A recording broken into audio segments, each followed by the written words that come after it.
baritone. So our work goes back into the 90s with Sylvia. So anyway, this was an extraordinary event. I mean, there was at least 18 other guest performers. Okay, we're starting now. Are we on? Okay, we're not. Again, this is we're not on the cutting edge of the information age. There's advantages to that, of course.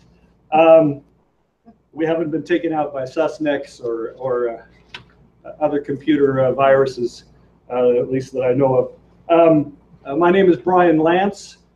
This is the meeting for the Schiller Institute and also LaRouche PAC supporters. This is Houston, Texas. This is July 1st, 2017, and I thank you for being here.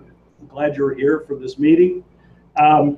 This is July 1st, so in a few days we have July 4th. We have our holiday, our anniversary, shall we say, of the Declaration of Independence, July 4th, 1776. So we're going to discuss some of the critical ideas that led up to 1776. In fact, 150 years, really close to 150 years in terms of the period that led up to that the beginning of the American Revolution, which most Americans know very, very little about. So I'll come back to that as the main body of what we're presenting here today. Let me first give you, as we always do, an update on the strategic picture. Helga Zepp-LaRouche, the founder and chairwoman of the Schiller Institute, this afternoon commented that the world, of course, is, as I say, of course, because I think you recognize it, is a very tense place right now. Unlike the countdown to the last G20 summit that occurred in China, leading into the really important G20 summit a week from now, we have a whole range of undecided questions, including the presidency of Donald Trump. The president is facing a coup attempt, ongoing coup originating out of London. So our remarks on the Declaration of Independence of the United States from Britain in 1776 is appropriate for that reason as well. Of course, there's the unanswered broader question: will President Trump succeed as president in building an alliance, a four powers alliance with Russia, China, and India? An alliance that LaRouche has called for decades, and really echoes the alliance of powers that defeated fascism. But in this case, as LaRouche has called for it, it's to finally defeat the British Empire itself. For some people, that's a seemingly invisible empire, but in fact, it's right in front of your nose. The G20 summit. The G20 summit next weekend, actually the 7th and 8th, I believe, is a critical juncture. You will have Donald Trump, President Trump. You will have President Xi of China. You will have President Putin of Russia. You will have President or Prime Minister Abe of Japan. You will have President Modi of India. The major leaders in the world. President Trump is now public. National Security Director McMaster announced it the other day. Trump and President Putin, President Trump and President Putin will meet at the G20 summit. It's not going to kind of be a pass by in the hallway, shaking hands, hi, how are you, and so forth. It's going to be of substance. And as well, President Trump will meet again with President Xi Jinping of China. And you can imagine a whole wide array of meetings will occur at that summit. They really, I think, as far as we can say right now, the outcome of the summit will be more in terms of these meetings, particularly the Trump-Putin meeting, than in the G20 process itself, because the G20 is dysfunctional as a body.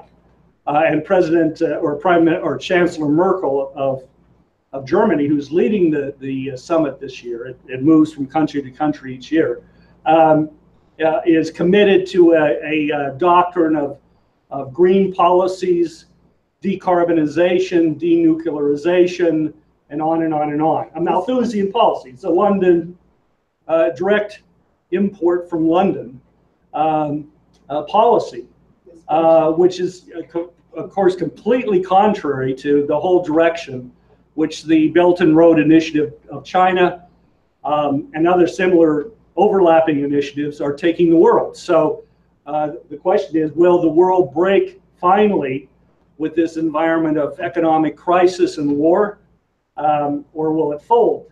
And that's why these meetings between key national leaders, leaders of nations, as opposed to international bodies or consortia or groupings, is so important, because the real question is leaders of nations meeting in dialogue. That's where the breakthroughs can and should happen. So that's what we're going into. Now, a measure of how important all of this is should be developments in this last week and a half. You saw, I'm sure you saw, suddenly there were reports coming out of certain people in the Trump administration that there was new evidence that Syria was about to carry out attacks against its own people with gas, sarin gas or otherwise. And a warning was made through the spokesman of President Trump, Spicer, that President Assad of Syria and Syria would pay heavily if they carried out such an attack. Now, immediately, President Putin and Russia, the Russian foreign minister and so forth, responded. President Assad of Syria, the Syrian government responded, and we responded to say, no, this is a setup. And you can imagine the different forms, because as the Russians pointed out, this is like giving a green light to the very circles, the jihadist networks and their supporters, that they can now carry out a gas attack, which, of course, the evidence has been presented many times that they've been responsible for, and blame it on the Syrian government, and then inviting, thereby, another attack on Syria. And, of course, this would blow up the G20 summit. It might blow up a lot more than that, too. So this was in the air. And then towards the end of the week, if you caught it, Mattis, the Secretary of Defense, announced that new evidence, all of course of this, no evidence was presented, that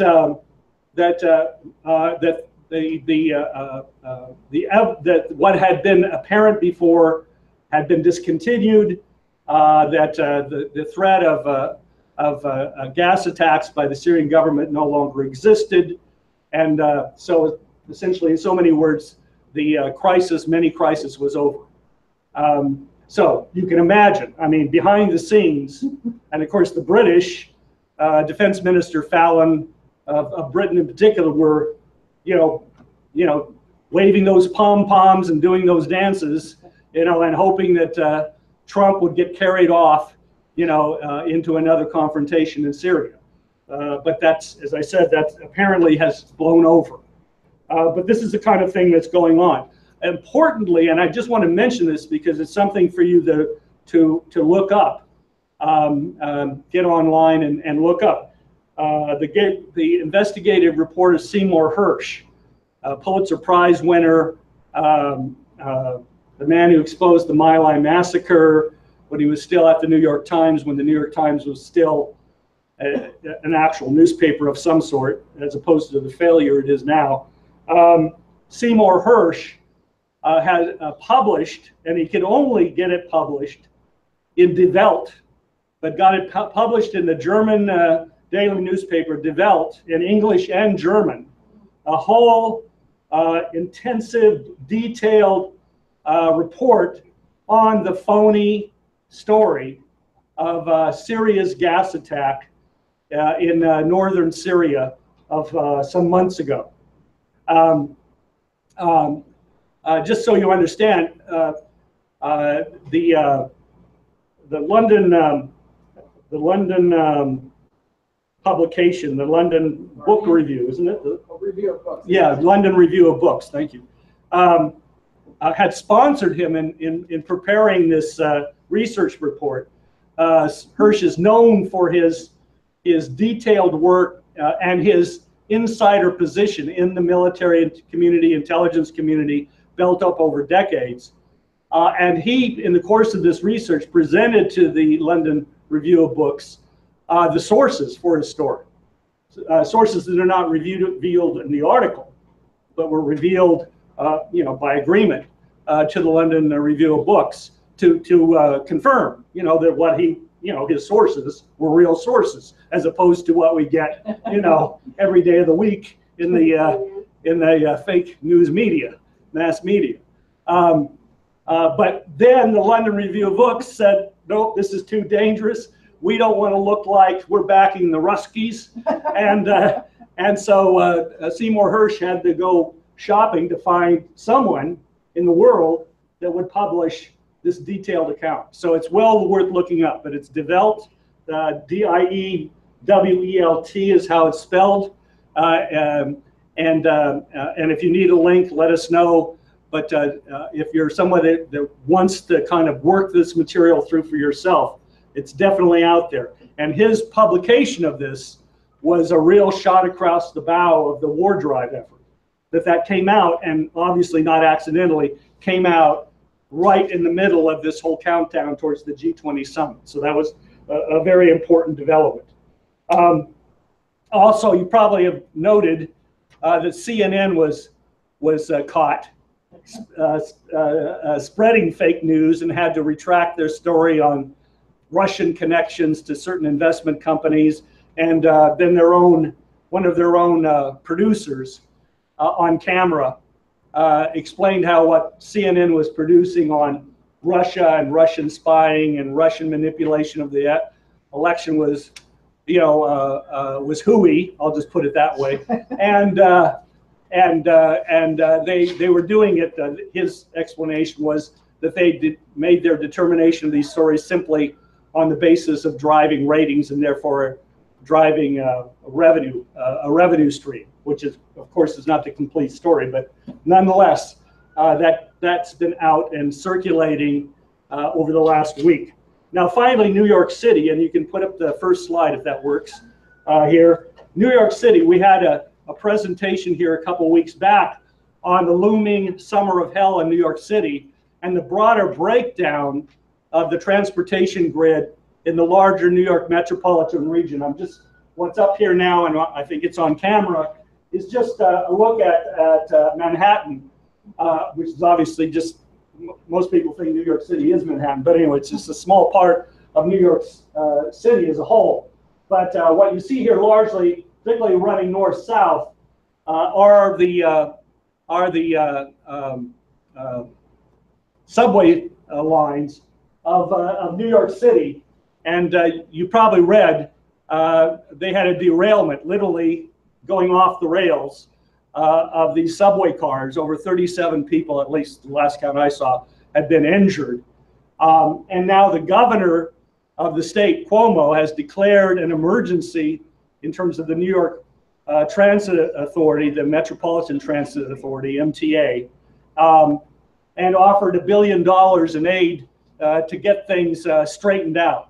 Well, as we know, the breakdown of the New York metropolitan system, the subway system's 100 years old.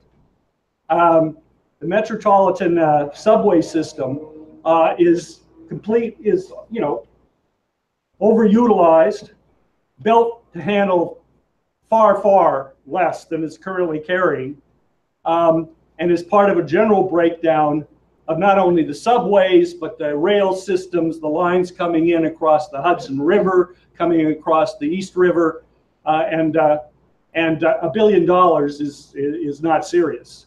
And this, of course, is part of the problem. It's part of a larger problem. But there it is. It's now occurring. And on July 10th, lines into Penn Central, 3 at a time, begin closing down over the course of the summer, which means that hundreds of thousands of people will not be able to get in on the subway, and that means they have to find alternate means of transport to work, and then out from work back home in the evening, and the rest of the system is already jammed. I mean, the bridges, the transport systems, I mean, you know, the joke has been made, people can, you know, and it was proposed that people use Uber and so forth, but Lyft, Uber, whatever, you know, but the point is, if you get in these vehicles, they're not going to go anywhere. They're going to be stuck on the bridges. They're going to be stuck on the highways. You know, it's a nightmare, a summer of hell. So it begs the solutions which we're going to be discussing today. Just a couple of other developments very quickly. South Korean companies have pledged $12.8 billion in investments into the United States over this next 5 years. The president of Korea, the newly elected president of Korea, has been in Washington meeting with President Trump over the last few days, and that's an important development. President Kissinger, who's been having discussions with President Trump, has been in Moscow over the last several days for meetings there, including with President Putin. So there are at least relatively saner elements involved in U.S.-Russia relations that certainly can be mobilized to support the kind of initiative that Trump has shown himself to be open to, which is this four powers approach of Mr. LaRouche, which is what we have developing around the Belt and Road Initiative in particular. So let me just stop and just ask if there's any really important questions at this point bearing directly on what I've just said before moving on. Just a correction. Oh. Kissinger is only president of Kissinger Associates. What did I say he was? President Kissinger. President Kissinger. Well, thank God. No. Although you might argue that he was. Yeah, he was at one point.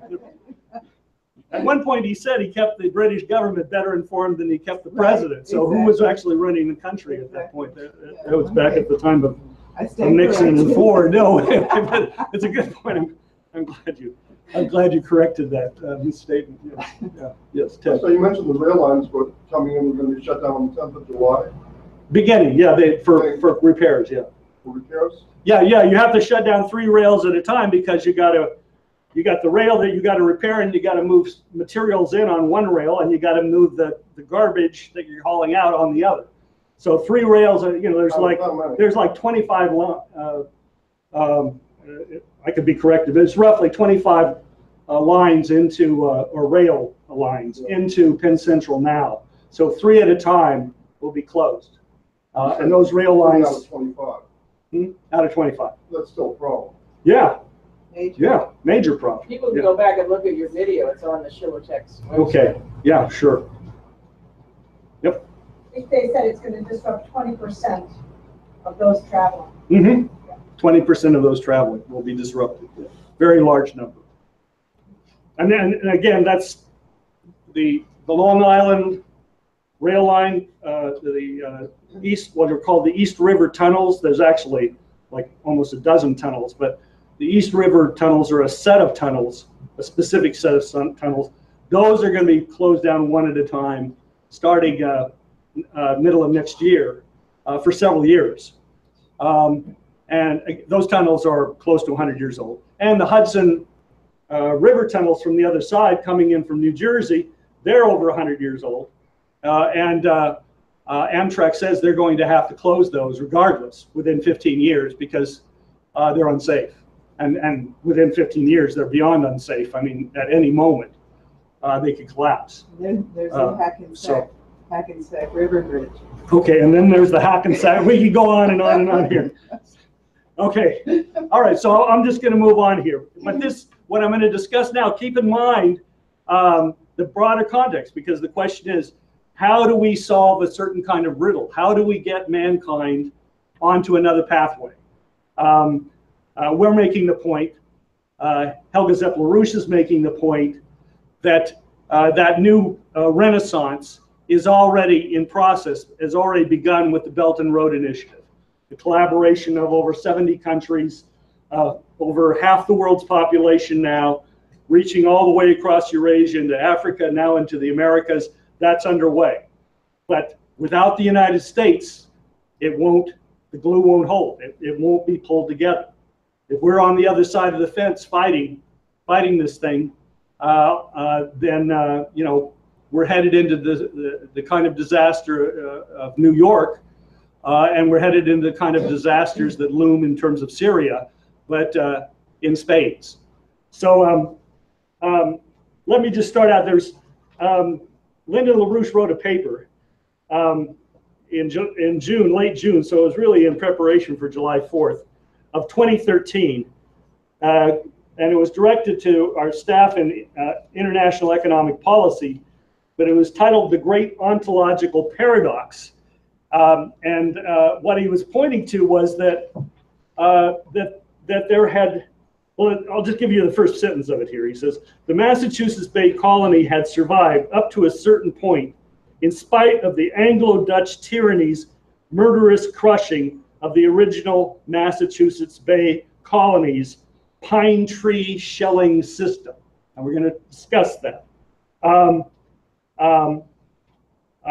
And then he goes on to point out that this system had worked, and through the likes of Benjamin Franklin, this has gone on to become the basis of the American system of the policies of Alexander Hamilton and the Hamiltonian Revolution, the national bank policy, the national credit policy, the building of the United States as a sovereign republic, and had fulfilled the potential of the Constitution.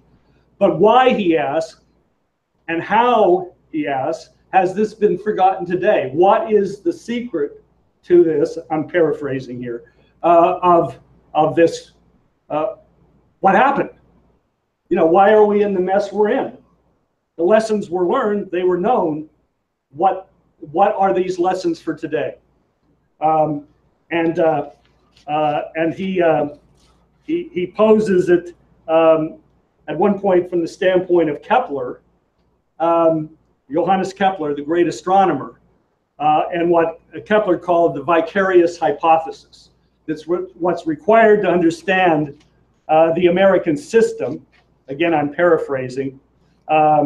Is the vicarious hypothesis of the sort that Kepler made to discover the orbit of Mars, the actual elliptical orbit of Mars, and then the harmonic ordering of the solar system. So with that, I'm going to jump in to this, to the American Revolution, which started, you could say, around 1630, which happened to be, I believe, the year that Johannes Kepler passed away, ironically. So you could say that he handed it off, his task, to John Winthrop, and those that founded the Massachusetts Bay Colony. So 1630, I mean, think about what's going on. In Europe is the 30 Years' War. It's not even half over, which reduced in half the number of parishes in Europe. The slaughter of Catholic against Protestant and vice versa. So it's in this context and the deepening crisis in England that was not so directly involved in the 30 Years' War per se, that John Winthrop and other Puritans, a branch of Protestantism, that's at least how we would think of it today, decided that they had to set off for the New World. So let me just read here first just a flavor of this from John Winthrop. And then what we're going to do is we're going to go from John Winthrop up through Benjamin Franklin.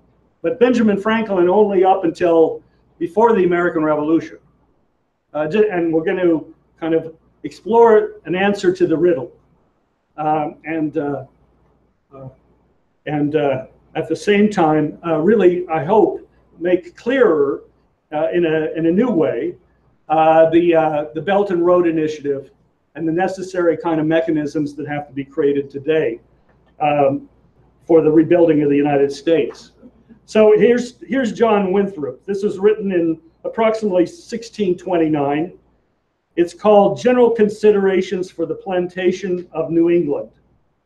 And I'm just going to read a couple of points there, what we would today call bullet points. The second is, all other churches of Europe are brought to desolation, and it cannot be feared like judgment is coming upon us, but be feared that judgment is coming upon us.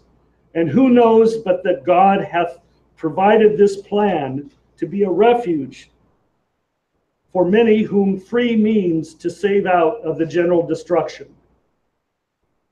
The next, this land grows weary of her inhabitants, so that man, who is the most precious of all creatures, is here made vile and baser than the earth they tread on. So as children, neighbors, and friends, especially of the poor, are counted the greatest of burdens, which if things were right, would be the highest earthly blessings. Sound familiar?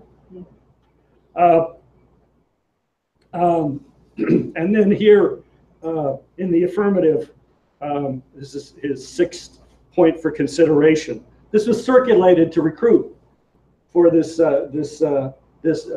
effort. The whole earth is the garden, and he hath given it to the sons of men to be filled and improved by them. Why then should we stand starving here for places of habitation, many men spending as much labor and cost to recover or keep sometime only an acre or two of ground as would procure him many hundreds of acres as good or better in another place, and in the meantime suffer whole countries as fruitful in lie waste without any improvement. So I think I'll leave it at that. It's very short, and it's worth looking up. John Winthrop, 1629. Now, there was quite an effort made by the Puritans, and the Puritans were not some powerful group per se in England, but the crown of England, the royal power was crumbling at the time. We're just short of the Cromwellian Revolution. And under those conditions, what Winthrop and his collaborators were able to do was they were able to get a charter from the king to set up a plantation, a colony in the New World, and to set it up and move the headquarters for the colony from London to the New World, so that it could be ruled, if you will, from the New World itself. And this was a complete break, and probably partly a result of a distraction on the part of the king, Charles I. Probably also he was currying some favor, somehow in the factional situation that it existed in. But that was 1629, and the following year, less than a year later, Winthrop set sail. Now, there'd already been some earlier ventures, a few people here and there, searching out sites and so on. But 300 people sailed in that first set of ships. And in the course of the next year or two, 15,000 people. Well, it was 2,000 within roughly a year. But within, say, a decade or so, it was 15,000 people who had arrived in Massachusetts Bay Colony. Boston was an outcome, other cities reaching all the way up to Dover, and then Connecticut, the Connecticut area, and expanded beyond. To the moon. To the moon, yes. It was a moonshot. And if you think about, I mean, the incredible, the 300 people were chosen specifically for their skills. Bricklaying, shipbuilding, surveyors, because towns had to be laid out. You know, this was not some, you know, kind of, this was not shooting a can to the Mars, a can to the Mars one way, you know, and hope giving you your best goodbye, you know. This was a serious effort by very serious people, Who chose competent people. Who chose the 300? Well, Was it a royal decision? no. This was Winthrop and his Right. circles. They recruited They decided people. among- They collaborated, and then of course after the first 300, more were brought over. Yeah. Need some of this, are these some of the slides? Oh yeah. Do you have them up? Okay. Yeah, they're just not being broadcast. For some reason, I can't get them linked. Okay. Well, sorry for the audience. We'll continue the discussion here. But this is a photograph of John Winthrop, just so you have an idea of what he looks like. Perhaps that can be picked up on the screen from the camera as well. Okay, so at least you get an impression, and you can Google John Winthrop under images, and you know, take a look at him there as well. What year was that picture? I don't know. We're not going to get anywhere if we keep getting lots of comments like this, questions like this. I got to move on here. Hold the questions to the end. That's the way it's always put. But also, I mean, within the years of landing in the Massachusetts Bay, Harvard University was created, Harvard College. The question of educating, just in terms of background, an important feature of the Puritans was, and among Protestants more generally, this seemed to be the case, but the Puritans were a specific case. They believed that the Bible had to be read and thereby revealed to the reader, that reading was a necessary part of one's Christian faith. And you know, that could be said for Hinduism and Buddhism and so forth in ways as well. But the point is that this is, so there, as opposed to a priest, an Anglican priest, for example, reading sections of the Bible to an illiterate population, which was the normal standard fare. Instead, the point was you had to become educated and you had to study the Bible yourself. And those that were chosen had been self-selected by God, had been selected by God because they had the religion had revealed itself to them, right? So this question of education, I'm just saying, is a very important aspect and played a very important role in the development of the Massachusetts Bay Colony and of Connecticut. And if you want to look forward, the regular line of the Continental Army, 70% of it came from Massachusetts and Connecticut. For the whole, I'm talking about the whole war. So it gives you a sense of the importance of this process. So you have the founding of the Massachusetts Bay Colony. You also had to develop, of course, industry. You had to develop production, shipbuilding. At the time, tall poles, timbers from the New World were being shipped back to England. It was a major export because you could no longer get those tall trees in England. They'd all been cut down. You know, this is part of the collapse of Britain at the time. Was just in terms of it was using itself up. It was cannibalizing itself up. But also iron. The production of iron was incredibly important, and therefore we had the Sargus Ironworks. I think that's the next slide, is it, Belinda? Yeah, built near Sargus, what became Sargus, Massachusetts. There was actually a couple of these as this process was worked out, but the Sargus Ironworks were the largest complex. Rolling mills, forges, it wasn't just the production of pig iron, in the world, at the time that it was constructed. John Winthrop Jr., himself a leading figure, was sent back to England and on to the continent for, among other things, besides intelligence purposes otherwise, to get the best knowledge from the lowlands in particular on the production of these kinds of facilities. So the Sargas Iron Works was the outcome of this. And this is the first example of national credit. There was nobody to borrow money from, or very few people to borrow money from in the New World. There were people that were willing to invest back in England, Puritans who were willing, and Puritans were notorious for their tightness with money. They were willing to invest if they thought it was a good proposition. But nonetheless, for the Massachusetts Bay Colony, for the court, the general court which is what it was called, and it's what the legislature is still called in Massachusetts, the general court,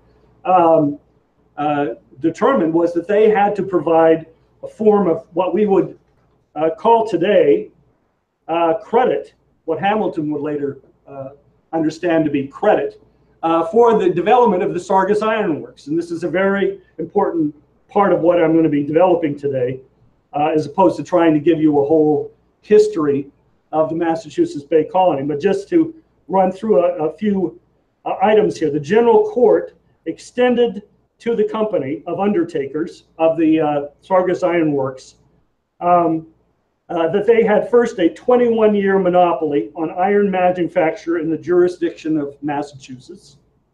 Secondly, the company was granted land, not only for the area around the iron works, which was 3 square miles, but also other parcels of common land belonging to Massachusetts, or to the various towns. So therefore they could, and what could they use this land for? They could harvest timber for it, for the forages, right? For the blast furnaces, if you will. Going further on, the company had access to private land with the owner's permission to scout for iron deposits. The company was required to fulfill all of the colony's requirements for iron before it could export any, and the price was capped at 20 pounds per whatever ton or whatever the measurement was at the time, which was a sticking point with the financiers of the Sargas Iron Works. You can imagine they wanted that cap removed, and they wanted to be able to export when the demand was right. And the Massachusetts Bay Colony just refused to budge. You know, they stood their ground. Also related to this, anyone that found a mine, developed a mine, discovered a mine, got a 20 years tax-free on the development of that mine. So these are the kinds of credit mechanisms. In other words, from the future, you're saying, okay, if you do these things, right, we're granting you the following advantages, right, to carry forward the project. The company itself was granted 10 years freedom from taxes, the Sargas Iron Works itself. And the company had rights to ore, water power, timber, and building materials which were located on the common lands. So does that give you a sense of what I mean by credit in this sense? It wasn't that they were extended currency, money, but they were given the equivalent under the conditions. Now, that brings us to another point, which was, well, let me develop a couple of other points here as well. Now, this was not occurring in a vacuum.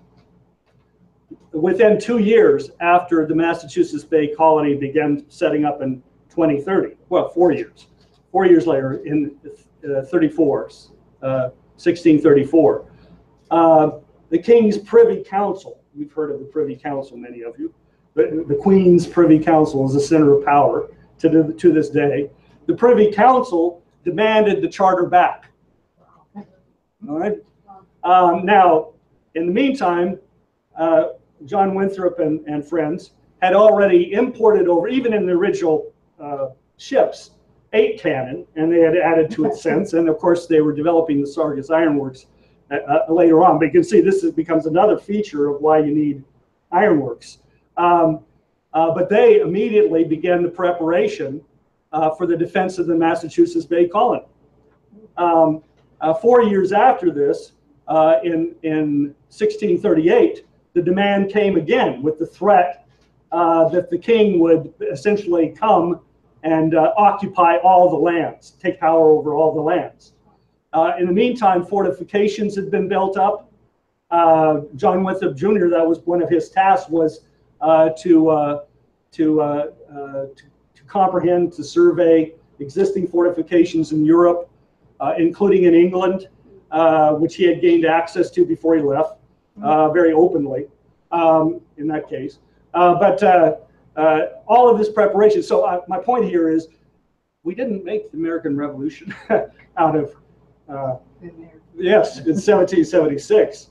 They were prepared in 1638, if not 1634, to declare their independence, if necessary, from the crown, and go it alone, you know, and fight it out.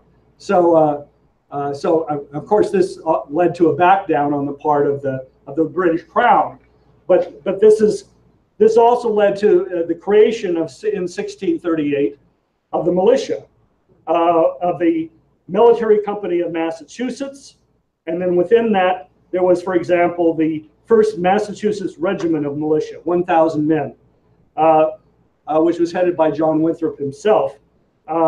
This is the beginning of the Continental Army. How many men?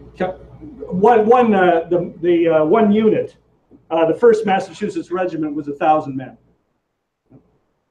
So this is the beginning of literally of the Continental Army, of the main line of the Continental Army. And in 1643, the New England Confederation was announced, which was the forerunner of the initial Confederation of the United States after the American Revolution. That was Massachusetts, Connecticut River settlements all the way up to Dover. So that was in 1643. Now in 1652, the Mint was opened. And there's a story there, and it's an important story, and it comes up again and again, because the problem for the colony of Massachusetts, but also for the other colonies that followed, was the shortage of species, of gold and silver, which was the money, the so-called real money of the time.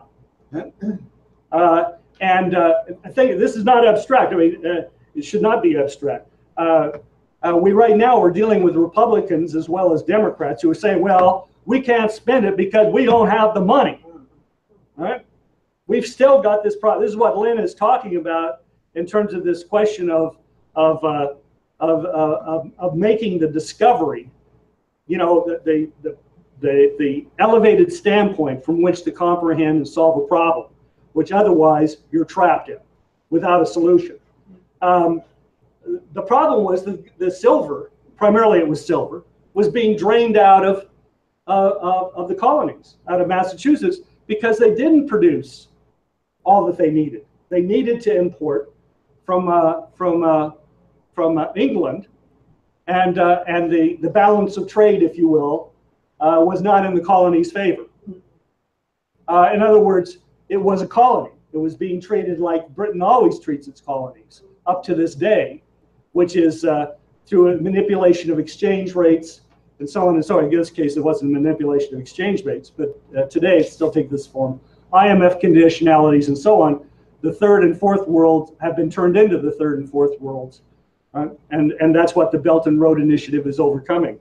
But this has been in place for a long time. If you get my drift. So the question was, you couldn't. Why could you? Nobody had any money. You're there in the colonies, but the silver is leaving. There's less and less money day after day, week after week, year after year. They're making all kinds of attempts to salvage their position, but you know, they're being drained dry. So the decision is made. to begin with, the decision, and you will have a handout here, those of you who are here. You can read it later, but it's the order, one of the, it's a reprint, if you will, of one of the original orders creating a mint for the Massachusetts Bay Colony. And they took existing sources of silver, they paid people for it, or worked out a barter agreement. You know, people's silverware, anything with silver in it, right?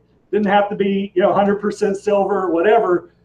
They took it and they used it and they melted it down, and it wasn't 100% silver, right? It was diluted in that sense, right? Because they were stretching it, and created the pine tree shelling, right? And began to circulate this as the currency in the colonies. And this later became then the basis for a paper script, right? As you can imagine, the next step is once you get the idea, once you see the discovery, once you make the discovery, right, that you can circulate. If you have a circulating medium, it doesn't matter what it is made of itself. It's that it's the whole country, as we'll hear Cotton Mather say later, that backs up the circulating medium. And so if that medium is circulating in a whole country that's going somewhere, that's developing and growing and expanding, that currency is as good as gold, the coin of phrase. So, so the mint began in 1652. You can imagine that the crown was beside itself. There were orders to stop the production of the shilling. They even had a hard time holding on to the shillings because as far away as Barbados and so on and so forth in the Caribbean, they were quite willing to accept these shillings in trade because they needed currency as well, right, for their own purposes. But there was a reprieve of sorts, and that is that in 1653, Cromwell takes power. The Commonwealth is created in England. It only lasts 10 years, but nonetheless, there is the overthrow of Charles I. He's executed. Cromwell forms the Commonwealth, which is more aligned with the Puritans. They're among the factions involved in the new government in England, sometimes referred to as a republic, and so the problems, the immediate problems, for a short period abated, but the people from England continued to come, because a new world was opening up, right? And the colony of Massachusetts wanted to maintain its independence. It was asked, might you give up your charter and rejoin the mother country now that we have a new government and a commonwealth? Well, we're happy with our, with what we have and so on and so forth. And it was diplomatically handled. But the point is, they continued on their merry way. So I don't want to jump ahead too fast. Skipping over a few things, of course, the Indian Wars, so-called Indian Wars. Now, this was a continued problem from the get-go. And these were not Indian Wars. These were orchestrated by the British Crown in cahoots with the French government and the Jesuit order of the Church, Catholic Church of the time, operating out of the French colonies, out of Canada in particular, right? And these Indian War operations were constantly utilized to try to break the colonies. Connecticut was heavily hit, but all the way down, within miles of Boston, these Indian raiding parties and so forth continued to come. And later on, by 1690, these were virtual invasions. British ships were caught, shipping arms, down the St. Lawrence Seaway, to the French. These weapons going to the Indians. I mean, this was, you know, this was in your face, and yet it's little talked about regarding this whole history. And of course, this whole period of American history is not talked about much because it shines such a light on the actual processes involved. Let me just continue here. I want to bring forward another figure very briefly. By 1690, as I said, I mean, remember, 1691, you have France and England are at war, but at the same time, the British are providing weapons to the French to give to the Indians. Right? Literally in 1701, William III, who has come to power, William III, William of Orange, of Dutch origin. Right? This is, you know, there's a coup. The Dutch win out. You could say the Dutch East India Company wins out against the newly emerging British East India Company in terms of power, actual power, and takes over England. And this is who we have as William III. William III signs an agreement with the French for Iroquois neutrality. Now, the Iroquois Indians were the only major Indian tribe in the New England area that was allied otherwise with the colonies. So by declaring Iroquois neutrality, it let the barrier down, cleared the way for massive attacks. In the context of this, the colonies were forced to mobilize, and of course, in the meantime, the royal crown was now under William III was now reasserting its authority in the New World to crush the colonies. You had the Navigation Act, you had new taxes, you had all kinds of measures brought forward to crush and literally depopulate New England. So the colonialists were also under pressure to ally with the British against the Indians. Right? So armies were being raised up, or regiments, militia, and so forth, were being raised up to take on the French and the Indians in combat and deploy out into Western Pennsylvania, deploy into New England. I mean, this was beyond just the Massachusetts Bay itself. So the figure I want to bring forward is Cotton Mather. Now the Mathers are the continuation. They're photographed of. This is Cotton Mather, actually the next photo, if you can just switch to the next one, just to like that's Increase Mather, the father, obviously at a younger age. But go back to Cotton Mather, that's fine.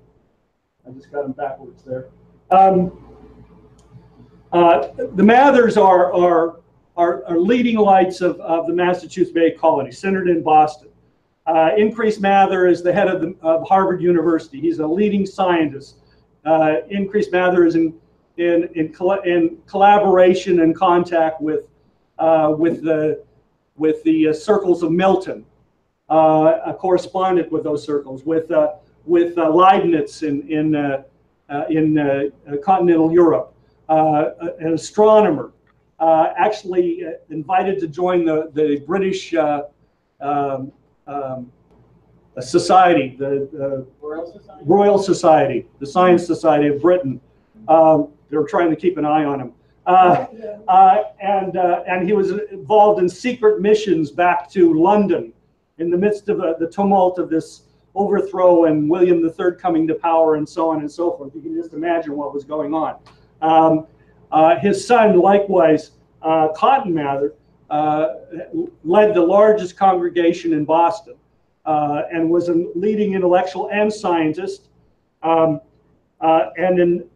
at age of 27 years old, he published some considerations on bills of credit, which is the next step in our story on this. And I'll just read a few excerpts from his writings. This is in the context of the Indian Wars, all right? And he has proposed, and obviously he's not gotten this idea out of the sky, de novo, right? He's been a collaborator of he's He's there in Boston. He's part of the Winthrop circles and so on and so forth. Here are some excerpts. I therefore cannot a little wonder at the great indiscretion of our countrymen who refuse to accept that which we call paper money as pay of equal value with the best Spanish silver. What? Is the word paper a scandal to them? Is a bond or bill of exchange of 1,000 other than paper? And yet, is it not as valuable as so much silver and gold, supposing the security of payment be sufficient? Now, what is the security of your paper money less than the credit of the whole country? All the inhabitants of the land, taken as one body, are the principals. If you require the country to pay their taxes in silver, when such quantity of it as is needful for that purpose cannot be had in the country, this were to require men to make bricks without straw. We need paper money, so long as they cannot keep silver in the country, which they will never do while the European trade continues. And that is like to be as long as we are a people. And he continues, and this is, this gets you the sense of the battle going on at this time. And let it be considered whether they who do decry out bills of credit do sufficiently weigh the desperate circumstances of the country. We are surrounded with adversaries. If we cannot find more of men to expose themselves for us at this time, no man in his wits can think the country can stand. These men, he's referring to soldiers, militia, who are being asked to go to fight in the Indian Wars, French and Indian Wars. These men must have money to reward and support them in their services, or they can do no more. But silver, we say, we have not. Credit we may have, and it will do as well if by this credit we permit our friends to command the same useful things as if they had already silver in their hands. Hence, to do anything to render these bills contemptible and unpassable is to effect to leave the country without all manner of defense against any that would prey upon us, which is a moral madness. We should upon no terms render ourselves guilty. Sound familiar?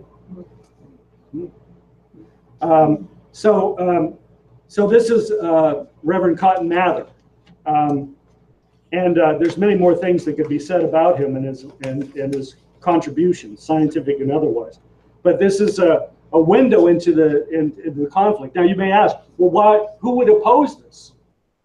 Who would oppose it? Well, besides people not understanding the question of paper, and couldn't paper be devalued, and haven't there been instances when paper has been devalued? Because remember, there's been this ongoing brawl going on to maintain the colony and develop it.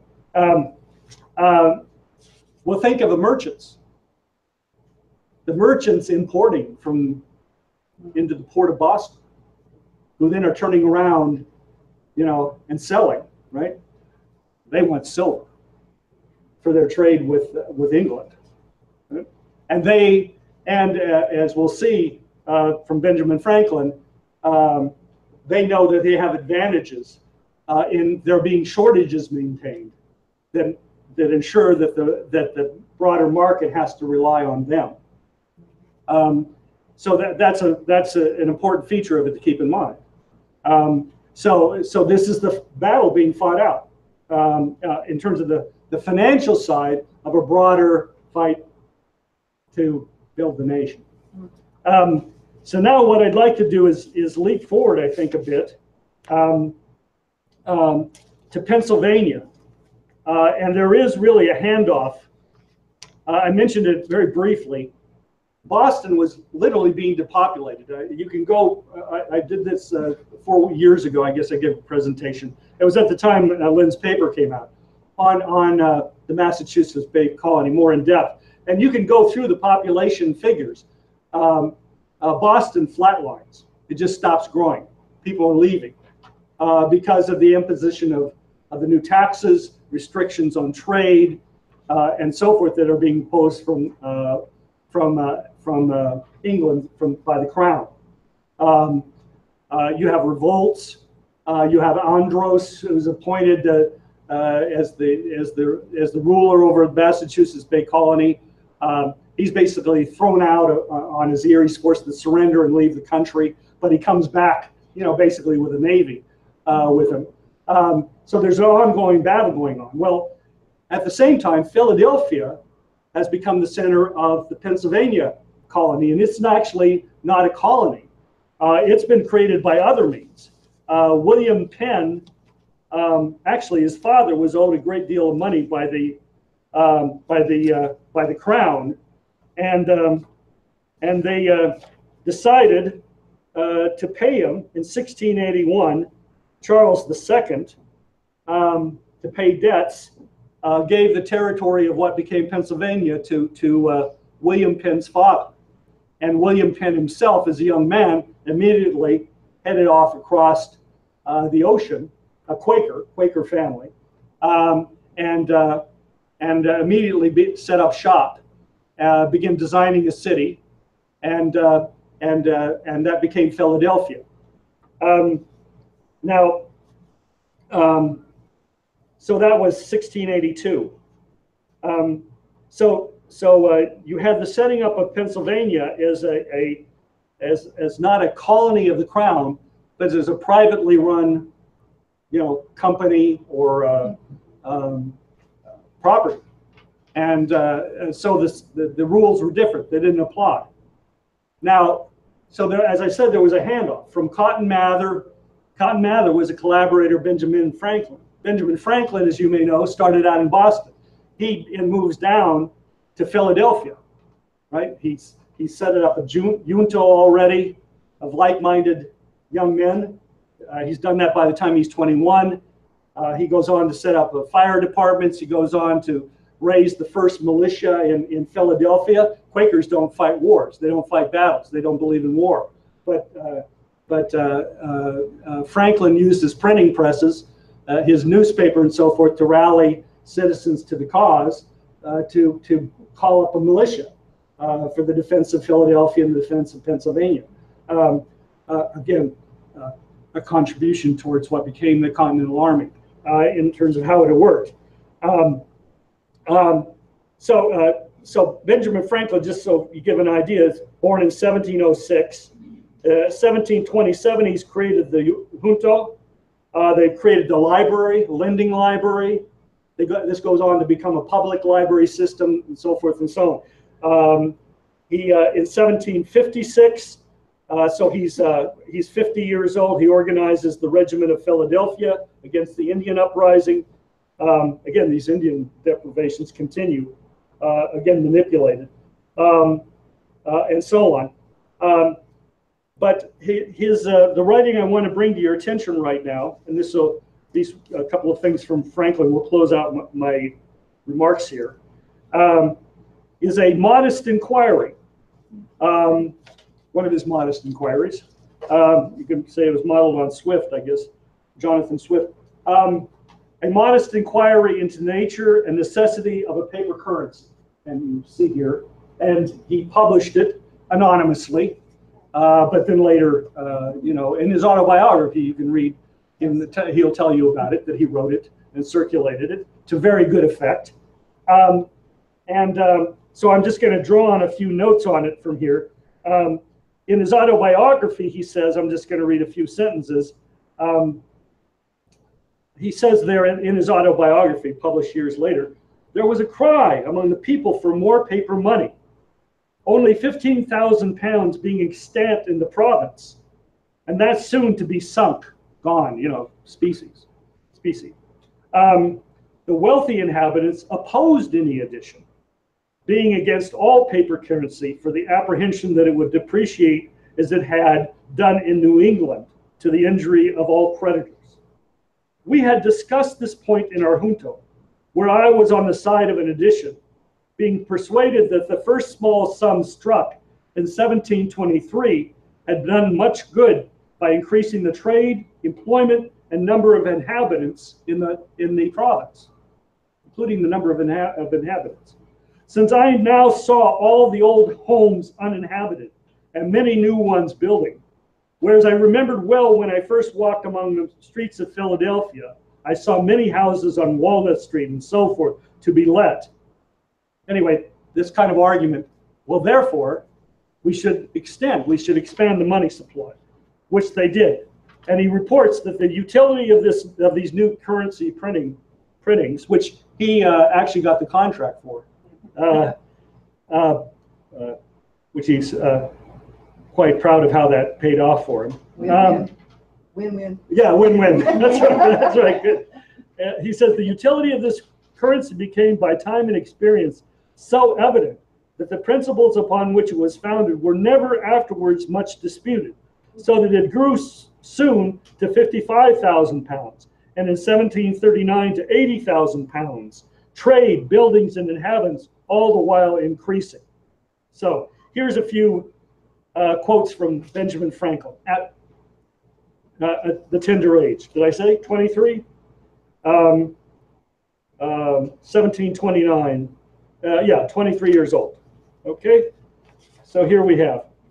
There is no science, the study of, which is more useful and commendable than the knowledge of the true interests of one's country. And perhaps there is no kind of learning more abstruse and intricate, more difficult to acquire in any degree of perfection than this, and therefore none more generally neglected. Much easier to have a Robinson Crusoe idea of the economy. You know, everyone just seeks their own pleasure and avoids pain, and somehow it'll all just work out. No. Franklin's saying, no, you've got it. There's a science here that has to be mastered. There is a certain proportionate quantity of money requisite to carry on the trade of a country freely and currently, more than which would be of no advantage in trade, and less, if much less, exceedingly detrimental to it. This leads us to the following general consideration. Now, this is a pamphlet being broadly circulated, right, in Philadelphia, you know, under crisis conditions. A great want of money in any trading country occasions interest to be at a very high rate, and you can imagine how he develops that, I think. Secondly, want of money in a country reduces the price of that part of its produce which is used in trade, i.e. if people don't have money, they can't buy. Third, want of money in a country discourages laboring and the handicraftsmen, who are the chief strength and support of a people, from coming to settle in it. I'm taking sentences out of this pamphlet. Now, though this extraordinary consumption of foreign commodities may be of profit to particular men, that is, since you're not producing itself, you have to import it, right? Yet the country in general grows poorer by it apace. On the contrary, as a plentiful currency will occasion a less consumption of European goods in proportion to the number of the people, so will be a means of making the balance of our trade more equal than it now is, if it does not give it in our favor. Let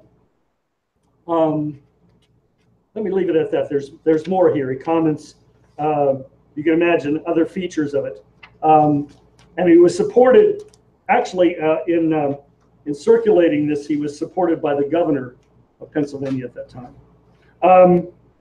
And now finally, just in 1764, this is in the aftermath of the French and Indian Wars, Franklin again defends the paper currency. At this point, you know, the crown is breathing down heavily on the colonies. I mean, this is 1764, so we're in the lead up to the break and the Declaration of Independence. So Franklin, in this case, is now in England, and he's addressing the Board of Trade directly, or actually he's addressing the Parliament, but he's addressing a report by the Board of Trade, which is calling for a further restraint on the emission of paper bills of credit in America as legal tender. That it should be prevented altogether as legal tender. That is, to pay your taxes, it's got to be in silver, right? And you can imagine to get the silver, farmers had to sell their land. You can imagine the kind, loan sharking kind of situation that this kind of thing sets up. But that's just a feature of it. But so he's addressing the parliamentary committee on this, again with the support of the Pownall administration of the colonies at that time, that this actually is necessary. So it's an interesting battle that's going on. Let me see, I just want to take one brief quote. New England, particularly in 1696, about the time they began the use of paper money, had in all of its 4 provinces but 130 churches or congregations. In 1760, they were 530. The number of farms and buildings there is increased in proportion to the numbers of people. And the goods exported to them from England in 1750, before the restraint took place, were nearly 5 times as much as before they had paper money. Pennsylvania, before it made any paper money, was totally stripped of its gold and silver, though they had from time to time, like the neighboring colonies, agreed to take gold and silver coins at higher and higher nominal values in hopes of drawing money into and retaining it for the internal use of the province. So let me just conclude with that. So he's arguing that even from a win-win standpoint, even England, benefited from the utilization of paper currency in the colonies, in Massachusetts and Pennsylvania in particular, which he's referring to here. But again, this goes to the heart of the beast, right? The beast is not interested in making money. The person who thinks that Wall Street, is in control and they wouldn't do anything that would actually cost them money, don't understand what where the beast actually lives. That the policy of Malthus, Parson Malthus of the East India Company, who called for the kinds of conditions. He had literally stated, we had it the other day, it was brought up again fresh the other day, that he literally called for narrowing the streets in the poor areas of London and other cities, of creating conditions, worsening conditions, to increase the death rate, right? To eliminate the riffraff, a Hitlerian useless eaters policy, literally is what Malthus, as working for the British East India Company, called for as an economist. This is what happened to India. This is what they were intent on in the colonies, so this is what the Declaration of Independence is about. But not only negatively, I hope you have some insight into the tools that were uniquely developed, right, to create the conditions through the utilization of a credit system, based on the creative powers of the human mind, the creativity of men and women that could be unleashed, right? If recognizing that quality as a gift of God, shall we say, that provided the basis for winning the American Revolution, and those that principle, that insight is what we have to share with Americans, more Americans, including with the President Trump in his circles today. So that's what we're about today. The Belt and Road Initiative, to be won, is going to be won on the basis of Americans once again grasping what a credit system has to be, as opposed to a Federal Reserve policy or monetarist policy or a budget balancing policy I mean, think of the healthcare debate. I mean, this is completely fraudulent the way it's currently posed in Congress and in the media and so on and so forth. If you take Hill-Burton, the laws that were put into place after World War II, the basis of Hill-Burton was to define the necessity of a certain number of hospital beds per capita, higher in rural areas because people are spread out, more dense in the cities, that had to be met. It had to be met by the local government. If they couldn't do it, then the county took care of it. If the county didn't take care of it, the state was mandated to take care of it. If the state couldn't take care of it in poor states like Mississippi and so on and so forth, then the federal government would step in various forms, teaching hospitals, veterans hospitals, you name it. But a certain number of manned hospital beds that required a certain number of nurses, required a certain number of doctors. You start with the physics, the physical side, the physical capacity to provide health care. The question is the physical capacity, right, of pig iron, of rolling mills, to produce the cannon, to produce the farm implements. That's what you start with, and you create a financial system that gets you there. The future determines, the present. So let me conclude on that. Yeah. Was the mill in Boston capable of producing steel as well as just iron? It's in Sargus. It's outside of Boston. Sorry. But would produce? Was it able to produce steel? No. I mentioned blast furnaces at one point. No, it did not produce steel. That came later. Sargus did not. Imported into the United States up until 1700. I couldn't speak to that. I couldn't speak to that. Perhaps Joel, do you know by any chance? There wasn't really much steel Until later on. It was for bills and kitchen. Yeah, right. Good question, but I can't answer the question. Yep. Could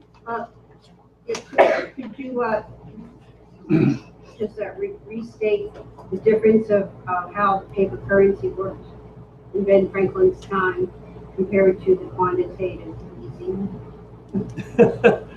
Well, I think I'd rather leave it the way I did, because I really think you got to kind of roll it around in your mind and play with it, like putting yourself in the driver's seat, in terms of a science for the nation as a whole, as opposed to balancing your books, of your home budget or whatever. Let me just see if things unfold. Maybe I'll come back to that. Okay. Other questions?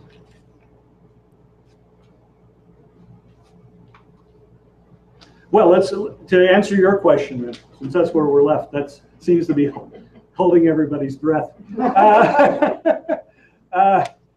Look, let's take the current situation. What Mr. LaRouche and Helga Zepp LaRouche are posing, and LaRouche is, of course, proposing it as the foremost physical economist of certainly the 20th century, 21st century so far, that what's required is the creation in the United States now of an infrastructure bank, or a national bank. He's calling for a national bank modeled on Alexander Hamilton.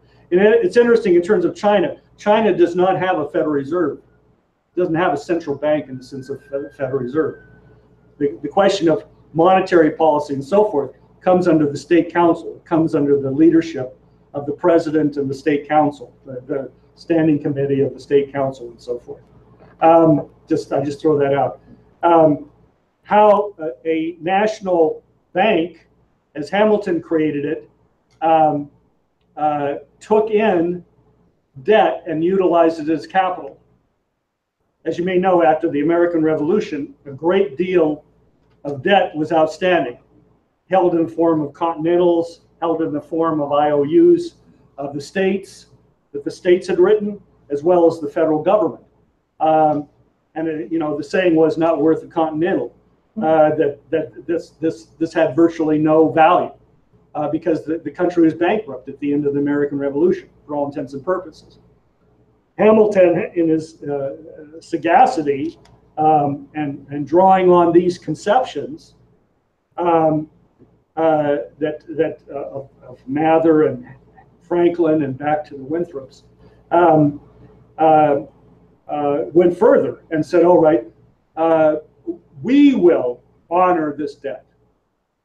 We as the United States, as a single unified nation, we will, in creating a national bank, take all of this debt that is owed by the United States. We will pay you for it. Pay into the national bank, and the national bank will issue national bank script paper, which is redeemable in land, or otherwise will pay an interest rate, approximately 5%. And he tied a revenue stream on imported alcoholic beverages, rum, and so on and so forth, certain other things. It was very limited as a revenue stream that would continue, as a revenue stream to be enough to honor the interest payments on this new paper put into circulation, these new national bank paper, right? Now the national bank paper then circulated as money throughout the new states, throughout the new nation. At the same time, the U.S. government deposited its money coming in from tax revenue sources, deposited into the new First National Bank of the United States. When it wasn't spending it, that's where it was. Well, while it was there, it could be lent out as loans, right? And so on and so forth. If the bank was also capitalized by the U.S. government. We got into the details of that before. It was a little bit of sleight of hand, but basically the bank was capitalized to the tune of a couple $1 million, which was a lot of money back in those days. So the bank then had a lending capacity. Now, of course, the point was that not Franklin himself, he was the Treasury Secretary, but those appointed to the bank to head the bank by the Congress then made decisions on the lending of that money. And the lending of the money, they were saner then. They understood that you had to lend money in ways that would be productive, that would grow the economy. I mean, there wasn't much slack. There wasn't much wiggle room in terms of decision making, and so those decisions resulted in a growing economy, a rapidly growing economy. The debt was all paid off in the course of a couple decades. All of that original debt was liquidated. The country was flourishing, so if you get from that idea, here is LaRouche saying, okay, we need a national bank. So we're going to look at all the debt the United States has, all around the world, also held by Americans. Well, come to us and put your money into the bank. But the Japanese, they have a lot of U.S. government bonds. The Chinese have a great deal of U.S. debt. Come put it into the national bank, right? Put it in as capital into the bank. You'll get a return more than you're getting on your U.S. government bonds, which is virtually zero, right? So, offer them 4%, 5%, whatever. And then suddenly you have a national bank. You could also put the U.S. Highway Trust Fund, the transportation fund, into the bank, as a place of deposit and so on and so forth. That bank then can lend a multiple of that money in terms of long-term projects to rebuild the U.S. economy. So this is the way in which credit works. The key is not some automatic process. The key is a deliberative process. It's a determination that we will decide to invest in these areas. We will make these scientific, to go back to Franklin's terms, science, of a national economy, of a nation. We will make these scientific decisions, and we'll take responsibility for them, and therefore guarantee the future. So that's, if that helps. Yeah, Evelyn. Well, it's also the reason, I think, in terms of your question, Betty, that you have to have Glass-Steagall as the first step to doing this, because if you have Glass-Steagall and you take away government backing from all the speculative paper, it collapses, goes bankrupt, and you don't have to keep having a stream of money to cover for these phony debts. And therefore it allows you to issue new credit and not have it sucked into that speculative stream. Right, good point. I was just thinking, in terms of other sources for capitalization of this national bank, do we still have an export-import bank? Not right now. No. They're trying to get it. They're trying to get it voted up again by the Congress. The Congress refused to renew it, so we don't have an export-import bank. What's financing, you know, those railroads in Africa that are being built by the Chinese in collaboration with the nation of Kenya and Ethiopia, and so that's being financed by the China Export-Import Bank. I mean, you know, we're cutting off our nose to spite our face to not have it as a tool.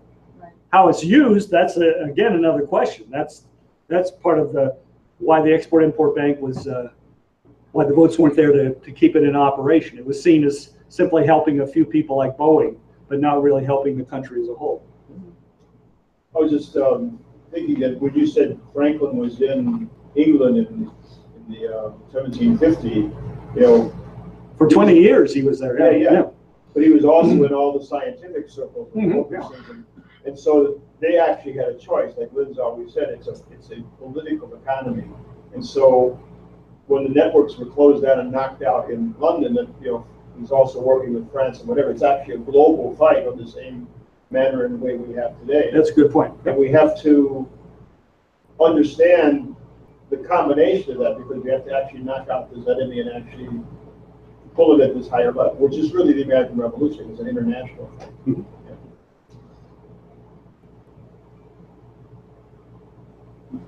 Here's a dumb question. It's like you mentioned, like, along about 1760 or so, the crown choking. Was it just the colonial economy down to the silver only, or was it the economy of England as well?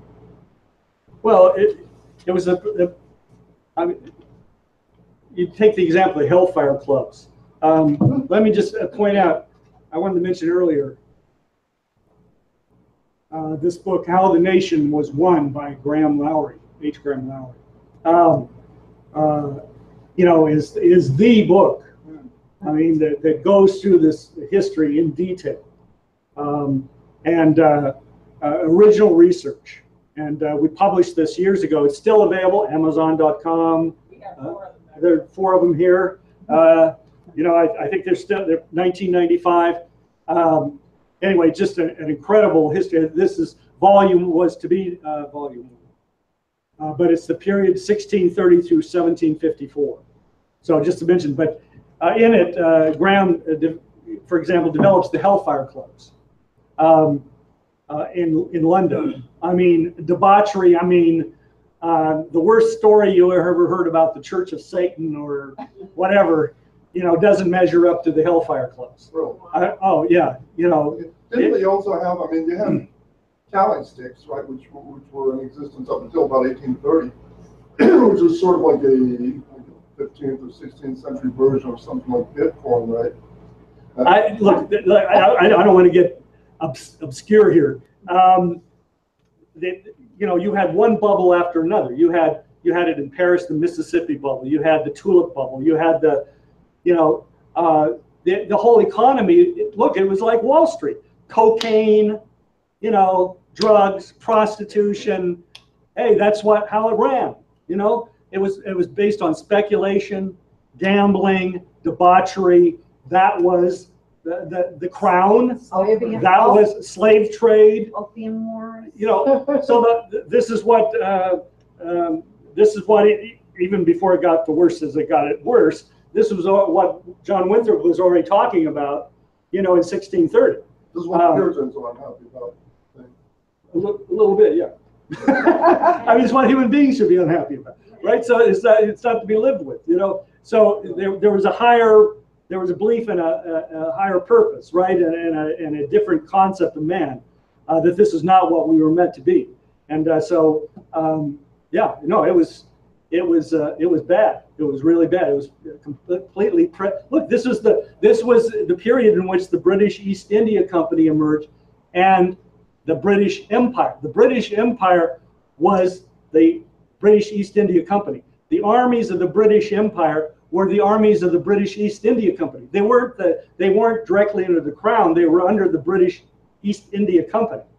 Right? That's the way it was organized. It was a company, companies that ran, and in the Dutch, it was the Dutch East India Company. They ran the show. You know, it's, in other words, this is, you want to talk about privatization? You know, these guys, you know, this is, you know, you're going back to what it was if you go down the route of deregulation and privatization. This is the way they ran the show before the American Revolution. Does this include all the, you know, military exploits of the British Empire itself? I mean, including the wars in the 1600s and 1700s? Oh, yeah. Yeah. You know, you had and mercenary soldiers from Germany and so on and so forth, right? I mean, this is all, you know, this is the way the show was run. I'm not saying every soldier, there may have been soldiers that were British soldiers of the line, so to speak, or whatever, but it was the British East India, the company, that overall actually fielded the armies, maintained the armies, used them to enforce their rule, you know, over the colonies, looted the colonies, paid off, you know, on the stock market, paid off to their investors, so on and so forth. This was a predatory Babylon, you know, regime process, and so this was the British Empire coming into existence in this period. So it's really worth sinking your tooth into the actual history of this period, including the internal life of London, merry old England at the time. You know, this is what happened to. This is what Shakespeare was trying to prevent.